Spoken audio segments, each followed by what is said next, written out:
Bote na bino nyonso bozuli bakwa kolanda numéro asika ya émission na bino Mambi ma ekolo otozana sengo ya kolobela bino yango Mambi ma ekolo cadre idéal oyo tolobela makambo itali mboka ndenge kaka kombo ya émission lobi Mambi ma ekolo on analyse, on réfléchit et puis on donne des idées, des avis par rapport à makambo nyonso koleka na République démocratique du Congo lelo na plateau na biso tokoyamba moko analyste politique très connu. Il s'agit bien, il y a Ndeko Jano Lopin Azali Bongo, coordonnateur ou président, il y a structure Oyo. Je crois qu'il va donner beaucoup plus de précisions. Ndeko Jano Lopin Mbotenayo. Mbotenayo Ndeko, merci beaucoup pour l'invitation. Peut-être qu'on a précisé qu'il s'agit de notre parti politique et les Fonds pour la patrie. Ah, et ça mouvement. Non, ça c'est un parti politique. Ah, mais on joue à ça parti politique. Mais est-ce que ça aux agréments? Non, mais nous sommes dans la procédure. Ok. Oui, qui est parti, créé par le fondateur Nayango. Ok. La loi exige, et sur ce point-là, le fondateur, mais sympathisant, il a parti depuis que tu as annoncé depuis longtemps. Mais quand il moi beaucoup. Ok. Hein, kusunga parti de sorte que non parti comme appelle au niveau il y a l'égalité vis-à-vis il y a l'État congolais vis-à-vis de notre gouvernement. Donc c'est à ce niveau-là mais au lelo dans ma parti politique bisoto yé na moi na différence parce que mon parti et go bika et go tambola na ba contribution. La contribution à ba membre. Il y a différents comment on appelle ça catégorie de statut à membre. Voilà. Membre d'honneur, membre cofondateur, il y a des sympathisants et dans tout ça, il y a aussi des dons, il y a des dons et des legs. Donc à tout moment, nous pouvons bénéficier du soutien il y a peuple congolais pour atteindre l'objectif de ça. Donc voilà. Mais pourquoi quand à un moment juste après rencontre na présidence c'est pas professeur Rébérande et c'est alors que parti politique et salami. Est-ce que vous avez non ce n'est pas ça parce qu'à un moment donné à l'époque ceux qui donc qui même ma consultation parce qu'il y a eu des problèmes il faut reconnaître en gros les chefs de l'État ça là qui met en ligne parce qu'ils voulaient écouter sont des cloches. Voilà. Même il y a opposition, société civile et la majorité. Et à son talent, nous aussi. Donc, il y a le politique, il y a FCC de l'époque. Comme parmi les personnalités, il y a failli politique, il y a Kabila. Tu peux ça comme Makanichi Nabiso. Tu peux ça comme. Non, mais s'il vous plaît. Oui, d'accord. Au moins, il y a une question. Tout ça, la politique. Au moins, il y a une question. Ils ont une spécialité pour en classe. En politique, oui, dans la politique, ceux qui n'ont pas autorisation, dans le moment où on a l'époque où on a, dans côté de Sango, la bino va pas ni Sango. Ok. Donc, ce n'est pas que ceux qui n'ont pas autorisation, qui n'ont pas répondre à l'invitation. Oh, on a une autre le coup la moko ya FCC comme une personnalité dans l'époque où on a. Dans la qualité du ministère à côté de Sango au niveau de la presse. Tout à fait. Je sais que non, il y a eu des problèmes, mais c'est la politique. Au chef Nabiso à son temps, à l'époque, voilà. Au cours, donc, moi je pense qu'ils ont un faux débat. Ils ont faux débat. Pour quitter FCC et puis finalement, on crée le renom. Non, mais en fait, il y a eu beaucoup de divergences parce que voilà. Même au départ, il y a parti Nabiso. Bon, Kabila a fait l'objet aujourd'hui, l'objet de la condamnation officiellement au niveau, il y a autre cours militaire, même si pour ça, il y a un moment donné, Zaki et Maïna a régularité, mais ce qui est vrai dans notre principe, il y a l'égalité. Kabila a été condamné par rapport à l'implication de qui procède au niveau de haute cour militaire. Non seulement ça, à l'époque, oui, la ligne politique qui est tracée. Au niveau, il y a un fonds commun pour les Congos de l'époque, mais tout ça, sont d'accord, on a un côté. Parce que Bisso, tout comment il faut réfléchir autrement. Et que lorsque position d'ambition, la ligne politique, au-delà qui au FCC, et bien continuer et comment ils sont malamoutés. Donc comment qu'il y a un niveau où il fallait qu'on se retire politiquement parce que comment la divergence est de ma casse, la politique il y a bakasi, politique il y a bakasi guana, et ma parrainage donc bref, il y a eu beaucoup de problèmes parce que au Mibicho Tolobaki qui a venu à Kabila à son temps à l'époque on avait même côté ils ont beaucoup plus détenus, soutenus par les jeunes. Malheureusement, nous avons compris que nos Kabila Zari, comme il faisait l'objet à cause de la encerclé, aveuglé par la proposition aventurée au niveau de Yabakassi. Et c'est là où on n'était pas d'accord par rapport à notre ligne.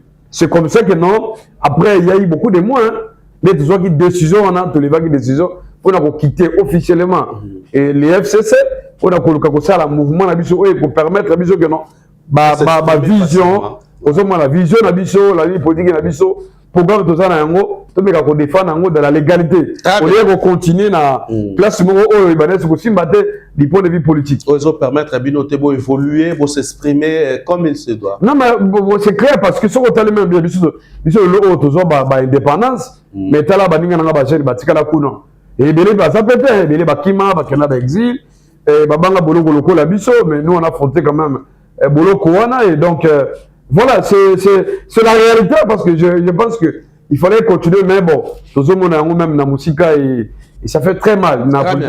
Alors, au lobby, il fallait créer le roman pour évoluer, convenablement, pour s'exprimer. Et finalement, le Front pour la patrie existe aujourd'hui. Vous avez existé. Félicitations. Merci, merci. Courage, au Salé Lokwana. Et puis, du coup, ma déclaration, Papa Lelo et au lobby, Kabila ne peut plus revenir comme président dans ces pays, aux juristes, aux avocats, au ce que la Constitution a dit. Et puis, aucun plus leur lobby, Kabila ne peut pas participer dans le dialogue et tout ça. Finalement, aux autres joueurs porte-parole là, et à Joseph Kabila, pour cette fois, et puis quand Kabila a participé dans le dialogue au moment où Batounae, dans le mouvement là, souvent le Congo, et on se battre pour qu'il participe dans le dialogue. Non, mais Ndeko, au moni, ils ont parce que, oui, Bisso même au niveau, il y a parti dans Bisso, nous on condamne l'agression. Ok. Aux hommes, mais ce qu'on t'a bien, les mouvements, il y a Ndeko Kabila. Na souvent le Congo na bango bakona na agression terre est-ce que vous avez la différence là OK biso na lingoma na biso na parti na biso tu dis que non c'est vrai nous avons des problèmes c'est vrai que non le régime échoué par rapport à la crise sécuritaire pour protéger l'intégrité territoriale mais nous avons condamné l'agression au moment nous avons condamné ba congolais ba kenda na kawana na ngambo wana. Voilà. Parce que pour nous, les combats, ils sont démocratiques. Ils ont combat par idée. Combat, ce n'est pas non. Ce n'est pas aller tuer les Congolais. Non, ça, c'est pas ça le combat. C'est un combat démocratique. Ah, les amis, tant qu'il y a peuple qui non, Ndeko a changé la constitution. On a changé la constitution, ils ont mabé. Il y a combien de mandat, il faut aussi sa mandat, à Kembe, nous sommes ceux qui ont voté à Zana, na Dauphin, à aligné, ceux qui ont l'élection. Il y a des gens qui ont non, ça c'est un faux débat. Moi, je reste ouvert par rapport à ce débat-là. Et il ne faut pas démontrer dans la Constitution. Parce que quand vous avez un mandat, le mandat est de 5 ans, ceux qui peuvent la confier au mandat, ceux qui peuvent suivre la mission, la mission est là. Voilà. Ce n'est pas un dissocier. Non, non, non. Il est difficile. Peuple appelle sur un mandat, na mission. Mission par rapport à un programme de société. On y a présenté que pas peuple. Ok. Peuple veut non, non. Mission, programme, et ça malade. Dans 5 ans, à gauche, on va école, non, on va école, à gauche, on va route, à gauche, on va la bouille. Et si c'est cette question-là, peuple appelle sur un mandat, na mission, que on a le but de nimi en haut, qui n'a pas réalisé en haut. Mais il y a qu'on dissocier en haut. Ça, c'est un faux débat. Parce que même dans la Constitution, il est dit nulle part. Mais il dit la disposition, ni. Mais ce qui est dans la motuna na yo, peuple faut y babouiller. Bisous réfléchir caca. Autour il y a débat parce que nous avons une agitation même au niveau il y a union sacrée, tout le monde en parle. Mais notre réflexion est simple, ça va congolais que non. Dans la Constitution, Kabila ne peut plus encore revenir comme président de la République. Au fond, donc pour la Kabila, je suis au bout de la chapitre, ils ont déjà fermé. Au fond, mais Kabila comme étant l'ancien président de la République, comme un acteur politique majeur dans ce pays, comme ça s'appelle la plateforme et souvent le Congo, il peut aussi participer dans le dialogue. À travers Batounae. Mais à travers Batounae. Donc, participation, et j'ai dit que non, il y a besoin de président. Non, non, non, ils ont dit. Ce qui est dans ma canisiba idée, il y a coupé sa preuve qui met sur mon amboka. Eh bien, je pense qu'il n'y a pas de problème. Et non, vous devez protéger ce que la Constitution a l'Obayango. Et ça sera le même cas pour les Tshisekedi. Parce que Bisso, même au niveau de comment appartient à Bisso, au niveau de la C64, vous allez membre de la cofondateur de la structure Wana, tout le monde que non, tout ça a besoin d'un véritable dialogue. C'est le seul moyen de permettre Bisso, tout le monde en face. Et dialogue Wana, pour nous, ça c'est notre point de vue encore, au niveau de la partie. Et ça blanchisserie que non. Ah. Sinon, voilà, nous allons ici, il faudrait que non, il faut un véritable dialogue sincère, mais là au moins, s'il y a condamné, il faut condamner. Tout à fait. Il faut condamner parce que ce n'est pas normal que quelqu'un le condamne décide. Non, mais s'il vous plaît, au nom de la paix, qui est les mais 66 ans après notre indépendance, je pense que non. Babylone Kwandé wana et bon le faire étudier. Pour les gens ratés, au moment où on découvre dans le Bakango, ce que mon crise politique et sécuritaire est joué en plein. Na katia mboka na biso. C'est parce que le régime ya Kinshasa, il y a IDPS, bazala qui est absent. Ce que le régime bazala na vision, bazala qui na capacité, il y a qu'on neutraliser ma crise, il y a qu'on résoudre. Aux hommes ma problème. Je pense que notre recours dans la phase où il est. Si nous avons une phase où on a plein, c'est parce qu'à un moment donné, le régime a une distraction. Parce que ceux qui ont une distraction de le départ, de seulement, on va bien en une prise, il y a Bunagana. Le régime, il fallait tellement. Malheureusement, le régime est tellement guidé. Ça portait une distraction.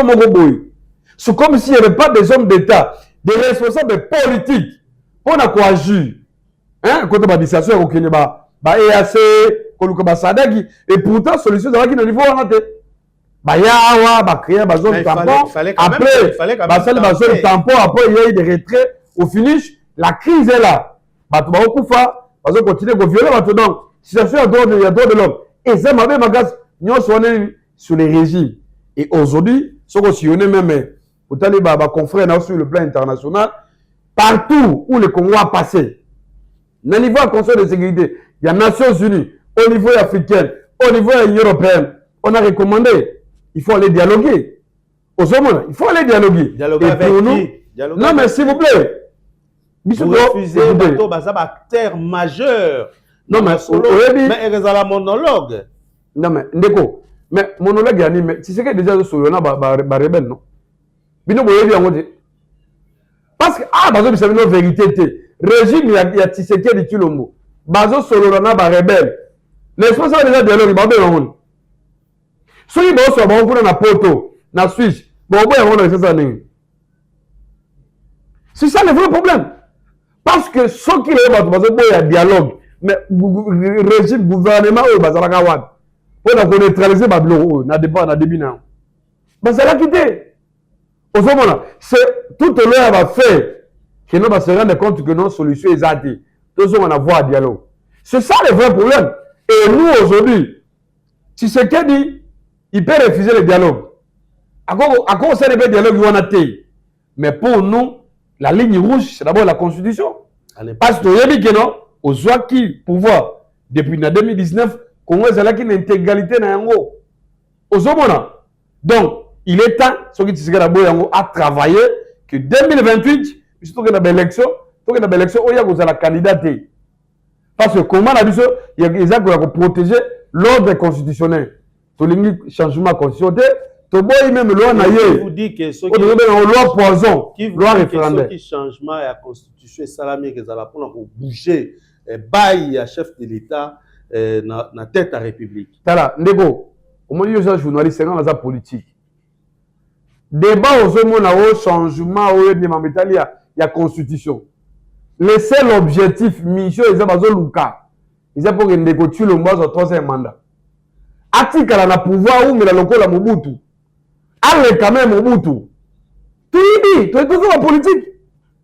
Parce que si on dit constitution, na premier article tu n'as 229. On se rend compte que non, la constitution n'a aucun problème. Parce que la même constitution, il y a un chef de l'État, Makas, il a plein pouvoir. Il a chef exécutif, il a chef de majorité parlementaire. Il a tous les pouvoirs dans ma boque. Pour la quoi juge. Il y a un besoin banga. Non, tout ça bangate. Pour la bisonner, tout le constitution haute, on a en 2005, lors il y a référendum. Pour en 2006, tout le qui est notre constitution, on a moto simba yangote. Très bien. Au salut de manana ok. D'accord. Boni il y a comme il a sous mandat, a comme ça causer faut na changer constitution, constitution ça les. D'accord. Et bloqué là. D'accord. Et aussi toi tu as nous penser que wana zaka makansi na bino ya pamba ba ki mambula na mpepete mais du moins au lobby bino bozo bunda pour na respect à ordre. L'autre constitution, c'est ça la C64.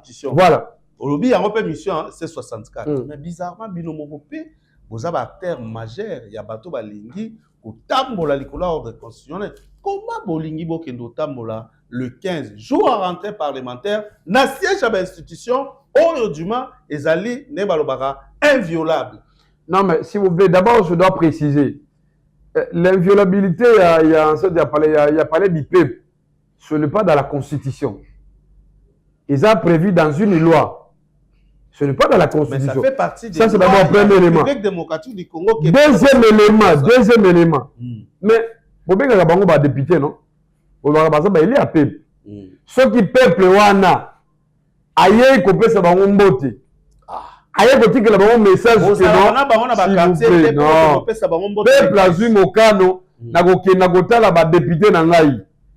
Na pesa bango mbote, na bisa bango que non. Loi le référendum wana na lingi yango te bolongola ngo. Zela. Ce que mabe ça wa. Pour la ni besoin ko bang. Parce que ça parler à peuple. Ndeko jano. Ceux qui toujours la parler du peuple parce que négocie le mot, négocie ce qui dit le mot abangi pression populaire. Il y a 164 parce que tous ceux qui décident que non, tant qu'il n'a pas de la nation. Pas pour la parce que l'on n'est pas na yekuna. Alors le fait qu'il y a eu l'on a zongi c'est les députés. Alors pour la biso, tout le monde a député on a. Toi c'est bon que non loi ils ont l'homme poison. Ils ont l'homme anticonstitutionnel. Mais pourquoi ils ont loi ils ont créé et pour cela coup d'état institutionnel. Pourquoi date à lequel ils ont rentré parlementaire? Pourquoi d'accord, vous aimez les chaos? Pourquoi vous aimez et vous avez la chaos parce que marche n'a pas de pacifique. La marche est pacifique. Tout ça va citoyen, tu regardes qu'on peut un message. Puis il y a que soit chaos. Tout ça date à lequel parce que vous allez me rentré là-bas. Tu regardes le même jour là, ma belle, vous allez voir. Ils ont comme m'embêter. Donc derrière date wana tout ça na ba jeune mo ko non non. A jeune na biso la que non. To koya ko tala bango, to pesi bango mbote, to pesi bango message, to zongi to kei. On a ni mbote na ko pesa bango na ba siège na bango te na ba circonscription na bango te. Mais misu ba ke ba vacances non? Mais ba ozonga. Non mais s'il vous plaît. Pourquoi après les 15 misu ata ba kenda te mais misu ba ke ba vacances. Wana ko ko ba o ba ko vile ndako na ngai. Non.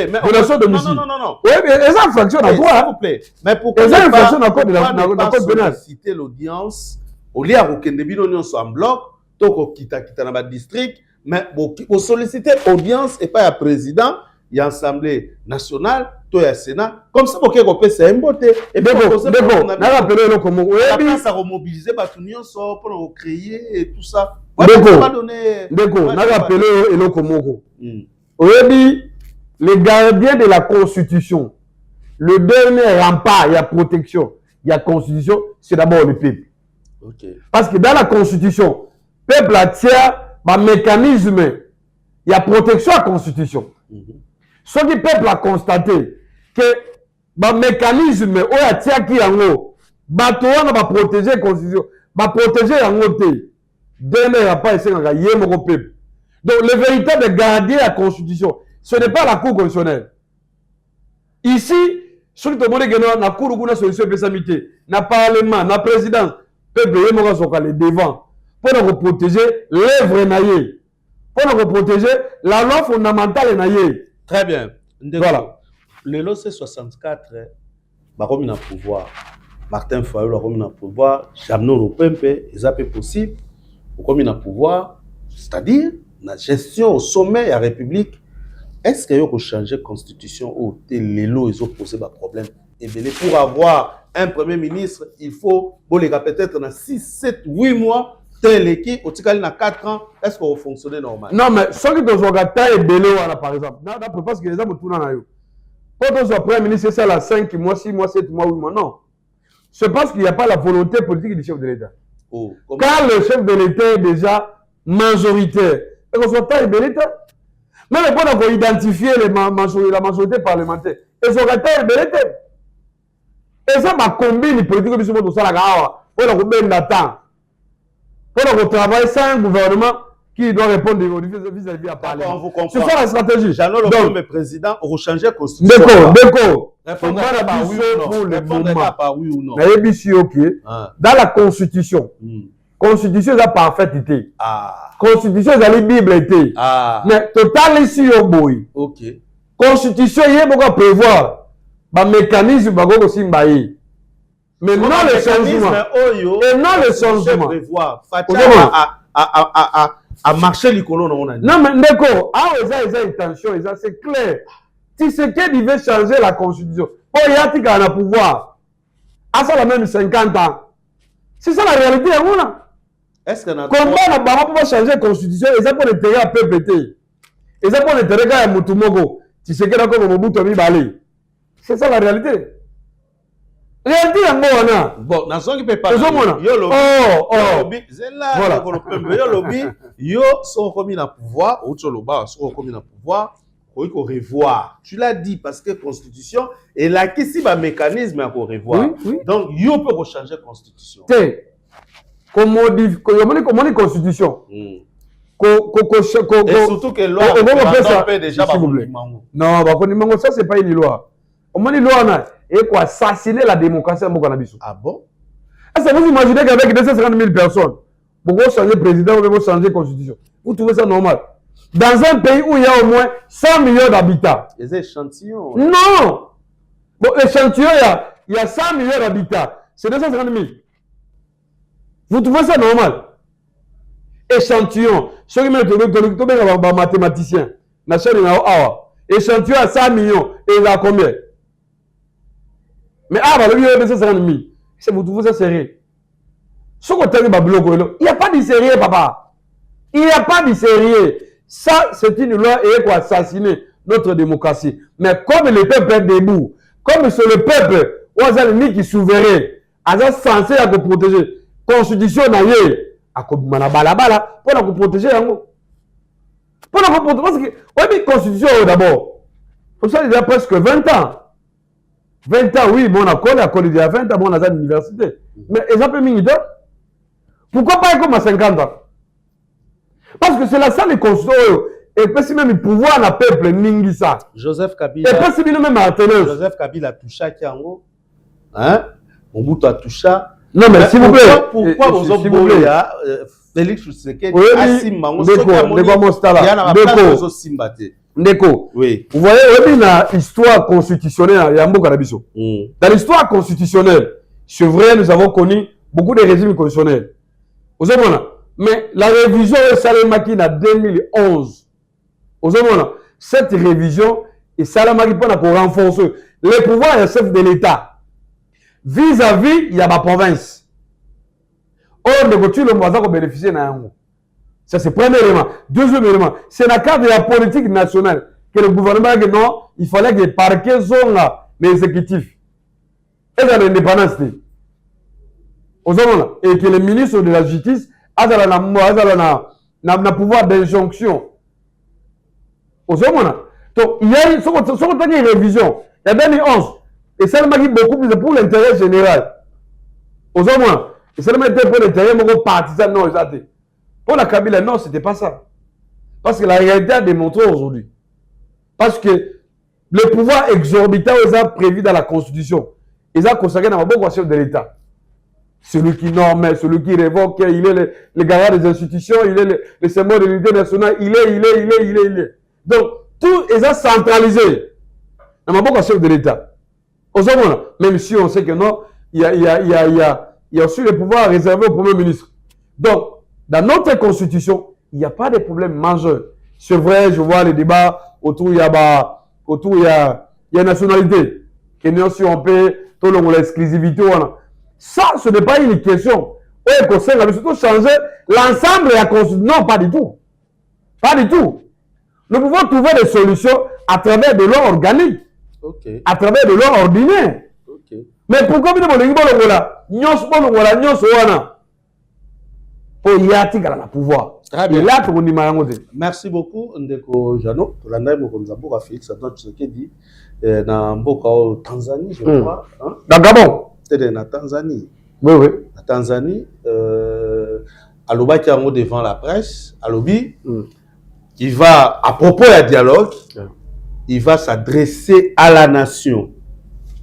Dans la forme, le chef va parler devant la nation, adresse à la nation. Mais il y a un juriste, dans l'aspect juridique. Le chef s'adresse une fois l'an à la nation devant le Congrès. Bilan dialogue maintenant, aujourd'hui, ici et maintenant. Mais ce qu'on s'adresser à la nation à propos du dialogue pour annoncer date. Il y a en décembre. D'accord, il faut préciser le Congo. Les dialogues, tu sais que les pour la faveur et naïe. Au moins, il y a un non, ils pour retrouver la solution à problème à Congolais. S'il vous plaît. Pas pour l'intérêt de l'État. D'accord. Il a tous les avantages. Dialogue, ils ont pour la faveur à Tshisekedi. Donc, nous avons balisé les chemins pour le départ naïe, pour la sortie naïe. Comment ça? Et la sortie louable. Parce que si on t'aime bien, le débat même autour il y a changement de constitution. C'est parce qu'à un moment donné, tu sais qu'il y a comme que nous sommes appelés pouvoir, ceux qui pouvoir réciter. Est-ce que nous avons été victime de règlement des comptes? Est-ce qu'entourage dans l'aïe, chaise à la société? Ce sont des questions ouvertes. Il faut réfléchir autour de ça. Et par stratégie, on a aux hommes avec des bateaux. On tient ma maman la bango pour s'accrocher dans le pouvoir au détriment de ce qui est dit dans la Constitution. Donc, les dialogues là, il faut baliser le chemin pour dans des coutumes lombo, pour qu'il y ait une élection, l'élection pour apaiser, abini à Keinae. Na élection awa 2023 et aux local sous l'élection en Nengenine. Parce que déjà la est-ce que 2023 c'est une élection? Yo ça journaliste vous avez parlé ça monnaie na mboka o. On a une élection. On a une élection. Yo on a une élection c'est vote raté. Yo on a élection c'est toujours. Bon, yo zara candidat. Non, pas du tout. Au vote raté. À 2023 à l'époque on a na FCC. Tu participes dans l'élection là. Ça qui na FCC en 2023. Tu participes qui était? Tu as ma carte d'identité. Donc ça c'était pas une élection. Élection bateau nous sommes là ba machine bandako na o. Bandako. D'accord, parlons dialogue. Donc, la situation est simple. Avant de commencer à cahier de charge na biso. Ndeko Tulombo, je crois qu'on je crois article 64. On a comme symbole de l'unité nationale. Il peut convoquer ce dialogue-là. Mais s'il veut s'adresser à la population, le peuple congolais, eh bien écoutez, la Constitution dit Namboula Mouga Salasa et Salam Magambalamou à travers les parlements réunis au Congrès et que le message et c'est un débat. C'est prévu dans la Constitution. Mais il faut qu'on ait tout ça, ce qu'on a dans une situation particulière. Tout ça, dans un contexte différent. Crise économique tellement macasse. La crise politique et la crise sécuritaire. Et Mati macasse. Ah, vous savez que non, contexte et comme que c'est une mesure exceptionnelle. Aux hommes, pour protéger Moka face à la balkanisation, face à la menace et la vérité au Rwanda pour manifester à travers Batounaye ou à travers la 4 Ça, on ne peut pas se cacher. Aux hommes, donc, c'est le seul cadre et qu'on permettre de dire que non, tout le bal en face, il y en a la première semaine à Mindouki. Si vous avez à reprocher à Tshisekedi, pourquoi que mon bas congolais? On se comprend. On doit quand même se dire un certain nombre de vérités et que tu fixes calendrier moko clair avec les objectifs clairs pour protéger Mboka Oyo. Pour protéger les Congolais, c'est simple, papa. Il faut dans une armée à Makasi, il faut dans une administration, il y a malamu, justice, il y a malamu, service, il y a renseignement, il y a malamu. On va opposer chaque jour. Non, ce n'est pas ça. Non, mais quand on ceux qui opposants. Mais ndeko. Est-ce que la justice oui, on m'a dit que c'est de là, ndeko. Non. Ndeko. Moi, j'ai toujours oui, binga bakanga la service de renseignement. Moi, j'ai toujours encouragé le service de bisou. Même si bango basa musala bango na malamu. Pour la protection ya mboka, pour la sécurité de l'État, basa musala bango.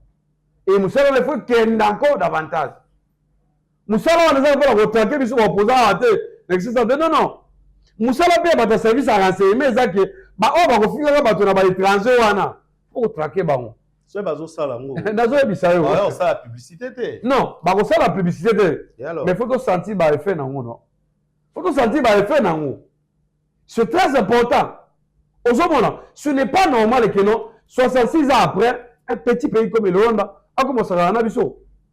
Pourquoi certains Congolais, par exemple, ne pas trahir Mboka na bango en faveur de Rwanda? Pourquoi? Ce sont des questions qu'il faut se poser. Malgré nos divergences, on servit l'intérêt des étrangers au détriment de Mboka. Pourquoi? Aujourd'hui, donc ce sont des questions, questions à Nengwana. Photo sur l'ango. Vérité, justice et réconciliation. C'est très important. Il faut ça le Manamboka. Aujourd'hui, et vous allez peut-être le dernier dialogue. Parce que peuple congolais. Le dernier dialogue. Non, mais s'il vous plaît, nous avons insisté.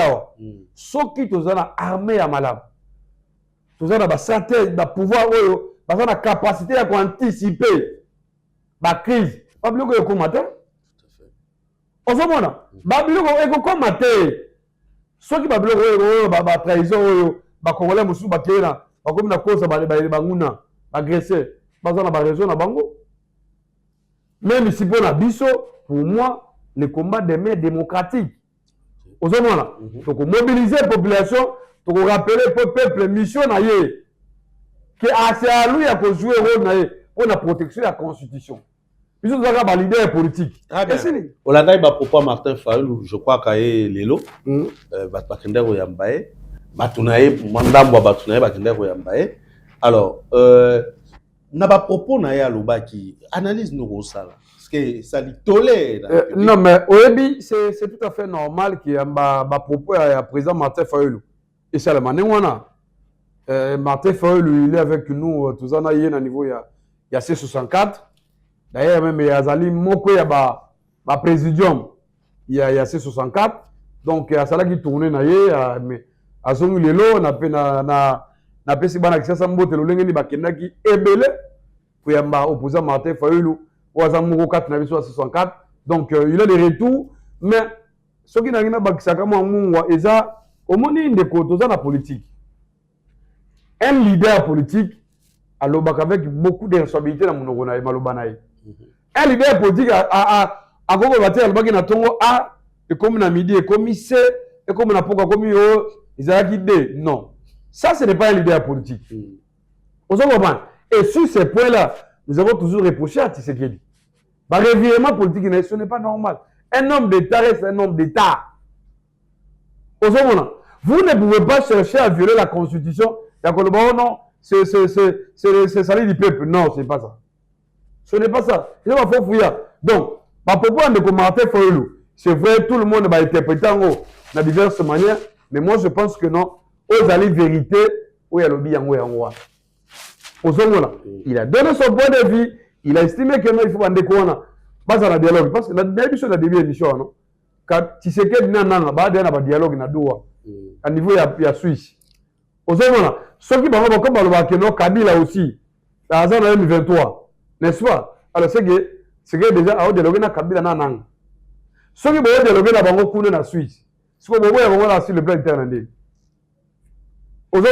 Et moi, je sais, c'est un point de vue à lancer au niveau il y a nation à Mokanabiso et nous au niveau il y a C64, donc on soit peu position. Donc on soit même si notre position est déjà connue. Pour nous, il faut un dialogue sincère avec tout le monde. Avec tout le monde. Tout le monde. C'est très important. Le Congo appartient à tout le monde. Le Congo n'appartient pas à une tribu, à un groupe des individus. Non. Le Congo, c'est pour les Congolais. Après dialogue, ni salama, partage à pouvoir tout. Est-ce que Bateau Soubaya a dialogue pour partager le pouvoir? Yo, il y a un dialogue. Papa, Nadia. Bon, s'il vous plaît. Tokenda ma consultation, n'est-ce pas? Tokenda plus ma canis et non ma poste, non? Il y a un gouvernement soumis à deux. Puis dans la qualité. Non, mais oui, puis kota et puis bazar. Papa. Notamment grâce continue. Écoutez. Notamment ministre Anzoulouni et les autres. Non, mais écoutez. Est-ce que ceux qui bandent quoi dans le gouvernement? Ouais, mais d'abord on a dit que dans le non, c'est ça qui après ah oui, Zaki, biso au niveau AC64, c'est que nous voulons dialogue ou en déco. Bon abisso, ils ont pour la partage à poste. OK. Pour abisso que non, qui met cohésion en amboka, tout est la balkanisation, tout préparer ba élection. Il y a malamu. Pour ba essayer de préparer l'élection. Ouais, oui, si c'est que écoute ma vote qui était ma bombarda 74%. Oui, 73. Azon la machine à voter. Bon, Toto Betali Solo, il y a eu une situation qui s'est passée dans Ngaba. Il y a un juriste, il y a un aspect juridique parce que monsieur qui est déjà dans Souka, hein Charlie, j'étais déjà. Un bourgmestre donne l'ordre, va arrêter conseiller municipal Moko. Agressé, bétaqué, torturé. Et collectif, il y a des députés, plutôt des conseillers, qui m'ont avait VPM a mis sur Telegram à suspendre le bourgmestre Lelo, Aza, Liboso Abazouzipo, n'a pas répondre à ma cambo. Est-ce qu'un bourgmestre peut donner l'ordre que bêta? Il ne peut pas. Souvent que moi j'ai beaucoup de divergences. Après, il y a travail, il y a ce que moi je mais si cet acte-là, je pense qu'il a pleinement raison. Les VPM, il y a intérêt, chacun, il a pleinement raison. S'il vous plaît. S'il vous plaît. Mais, Ndeko, qui bloque l'élection au Boumès Lambokao? C'est le régime Tshisekedi. Non, il n'y a pas d'argent. Non, mais non seulement c'est le régime Nabango, même lui-même, les VPM là, il est aussi à impliqué dans le bloc. Comment ça? Mais pourquoi on va organiser l'élection? Il y a une mission, une attribution. Il pouvait faire quand même. La mission est CENI. Non, s'il vous plaît, papa. C'est lui qui saisit la CENI. Il avait écrit la CENI a répondu. Oui, bien, très bien. L'élection, il y a beaucoup de niveau à Boukanabiso. Bato bazako bloquer bato régime oyo. Balimite que non, ba conseiller communaux, ba voter ba bougumese la bango. Oh, vous allez redevable vis-à-vis de Bango. Parce que les conflits amis, ça beaucoup mieux c'est la base redevable. Parce que on a tout ça redevable. Et ça crée un problème. Ça crée un problème. Mais en réalité, bah beaucoup c'est pas redevable. Non mais si vous plaît. Parce que un aspect juridique. Au moins un aspect interpréter en malamu. L'interprétation est dans le clair. Ah oui, nous devons mettre fin à Babylone Kouana. On a moins d'incidents pour se répéter pour organiser l'élection. Pour le référendum, là, vous avez un régime, vous avez un bon, non? Mais pour la l'élection, il y a un papier duplicateur. Tout quand il y a un papier de tiens, on a un illusoire, isoloir, voilà, une. Pour un papier duplicateur commis comme un Bougoumès, ça va nous coûter combien? Ça va nous coûter combien la République? Mais attention, les Arabes à Kinshasa. Mais on a vu comment le gouvernement, s'il vous plaît, Nico. On a vu comment le gouvernement a soumis une oeuvre. Le ministre va dilapider l'État dans la campagne pour le changement de constitution. Parce que ça va être marche dans mais un ministre a un fait de fonctionnement. Un ministre a un salaire, il a un hôpital.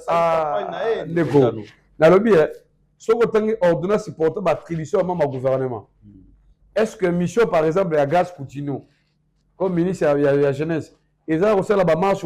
Vous avez un problème à Gaz Coutinho? Mais il y a tout, il y a un pasteur, donc il y a un problème. C'est la fille d'un pasteur. Il est ministre. Soki va récompenser papa Naïbo. On a tissé je vous dis, dans les combats politiques, quel est l'apport de Grace Coutinho? Tala, on a Kini, toi, Congo. On est dépêché. On a Bamassa, on est belé. Au bureau, on a combat. Si ils sont dans la rue, c'est ce que dans mon mais s'il vous plaît, si on combat Grace Coutinho, après on a les années. Très bien, merci beaucoup. Voilà. On a beaucoup de vérité.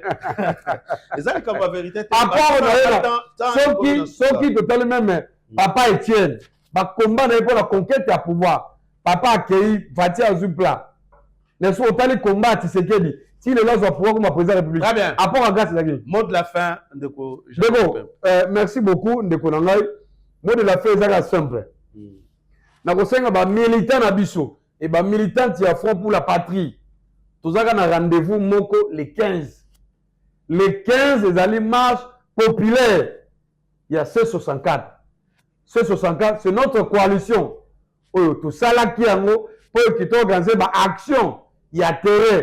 Tout le monde là, le respect, il y a l'ordre constitutionnel. Donc, batata, maman, bobo, ngama, se préparer.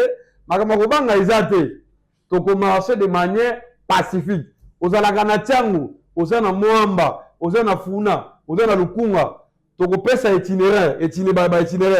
Tout biso toko se converger au palais du peuple. Toko kuta na ba député, toko pesa bango mbote, toko pesa bango message ka moko. Loi oyo biso to lingi yango te. Très bien. Et voilà. Merci beaucoup, Ndeko. Jeannot Lopempe Toyamba, qui est le président et parti politique Front pour le Congo. Ouais, Front pour la patrie. Ouais, Front pour la patrie. Merci, merci, mon amour. Invitation. Je pense que les Zamba Alboso Karatepe à Souka. Oh, on a de temps en temps, sans problème. Merci, Nabilon Yonso. Merci, l'équipe technique. Merci, na Charlie Kitenge, na Marco El dans la caméra. Merci na Banderonabiso à Régie. Botika toujours branché dans 10e rue et télévision. Vous cliquez na Okapi OTT à partir de téléphone. Hein, au lundi 10e rue. Mambi Maïko le Sili.